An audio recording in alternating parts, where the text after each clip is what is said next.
Alright, I want to do a quick video showing you how I invest in the market right now. Mostly swing trading. Market's not very option friendly right now unless you're selling options. And I think this is a very effective strategy for risk reward in order to keep your capital in horrible markets like this unless you're shorting, and to know where you're at in a chart. So we're going to start with Sophie. On the weekly, if you're familiar with Elliott Wave, clearly see this is wave 1 right here. Excuse me. So 1, and then what I originally thought was A, B, C, 2, and then I thought this was going to be the third wave right here. Ended up being incorrect because we broke the low, and we almost broke this low too, which is 1023. That would have broken the chart, and they had to start Elliott Wave all over. But the purpose of the video is to show you my strategy. So I have this, what I originally thought was a third wave, labeled right here. So my strategy is basically to always enter on a second wave pullback at the 50% and 0.618 fibs. So I thought this was the end of the second wave right here. I counted the waves for C, which is a 5-wave move. Ended right here. And then we had 1, 2. So if you did this,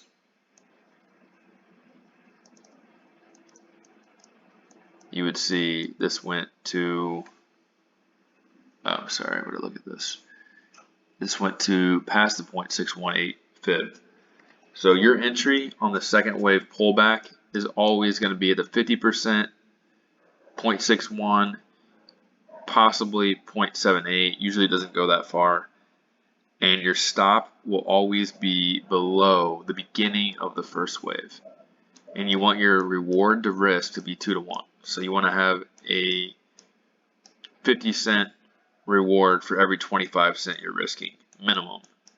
That's how you'll become profitable over the long run. And so if you can see here, after this first wave, the third wave went to the 1.61 fib. Now, if you're entering at the 50% correction here, it was like 1438, you're risking only 70, 80 cents to make $1.70. So yes, they're 2 to 1 right there. If you were to enter at the back of this pullback, this is the bigger first wave, you would have been entering at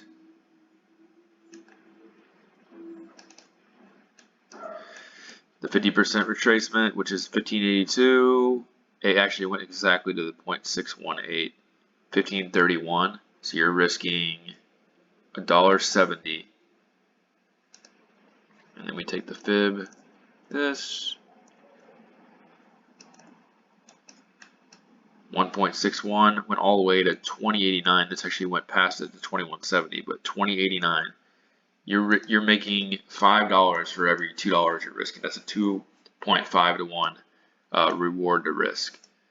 And so you always want to have that in your favor, and you always want to enter on the second wave pullback.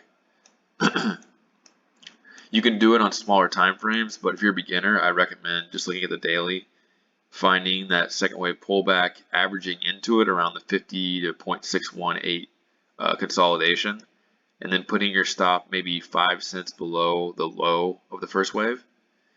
And then let's say you get stopped out here. Let's say it goes first wave and then just keeps on going down. It goes, you're wrong. That wasn't the first wave. You're just clearly wrong right there. And then you have to recalculate where do you think the first wave is going to start. It could be possible that you got in on the fourth wave and then the fifth wave happened. And then the next bounce is the first wave. So you could try it again. So this bounce, let's say it goes to 1340, bounces to 1409, and then comes back to 1367, and that's a 50% retracement. You can re-enter and put your stop below this low. You can keep on doing that over and over as long as your reward is 2 to 1 to the risk.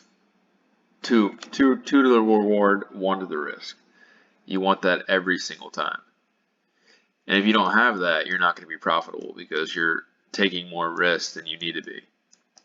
But this is a very simple, beginner-friendly way of doing it. I'm not going to go into the extra strategies right now. I just wanted to show you a quick video of how to, manage your risk. Because, like, look at this right here.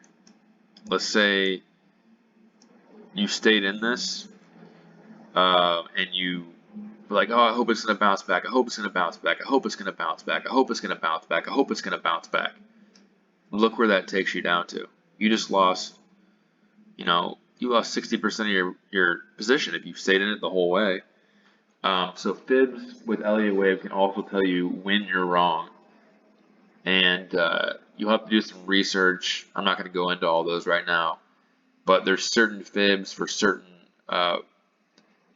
waves that if they're invalidated, you get out because you know that you're wrong. That is not correct. It's not correct anymore. So what I'm going to do, that's my basic strategy. That's how I enter every single one of my trades. And that will keep you from losing a lot of money if you're only long in this kind of market where everything's just going down. That will keep, especially if you're in growth stocks. But you could also use this strategy for shorting too if you really wanted to. That's definitely viable as well in this market. I personally don't really short that much. If I'm going to do that, I buy puts. I buy in the money puts a couple months out. But that's my basic strategy. I'm going to leave the book link in the description. If you have any questions or you want me to go into more detail, leave it in the comments, or you can email me as well. But if you're just getting into the market, this is actually like, this cuts out like all the BS of all the different things of guessing and everything like that. There's no guessing. You have a hard stop. You're looking at the chart. You're looking at price action. You're not listening to the news. Oh, but they got this. This company got this. Why is it going down? That's how they get you, because they can manipulate a stock for forever if they want to. And what are you going to do? You're going to call the SEC? They're not going to do anything. They're all in it together. So you have to follow price action. And this is a simple way to follow price action and cut your risk down. And then when you're right, and let's say it actually runs to the 2.61 fib, I mean, if you cut it early, you're probably going to cut it early, but let's say you stay in, you could have a 4 to 1 reward to risk. Let's say you stay in this whole thing. You notice it's the first and the second wave. And and you stay in it from the third to the fourth, and you get out in the fifth wave. You just made so much money by following the waves and knowing where to get out. It's very, very simple. And on this downtrend, if you're long and you're trying to get back in, let's say you think that this is going to be the end of the downtrend, this is the first wave, and you enter the 50% right here and you get stopped out right here, well, you barely lost any money compared to the people that are just holding the stock from the very top all the way down to the bottom. So just wanted to give you guys a quick video. This is how I invest, and let me know what you think, any comments, and I'll talk with you soon.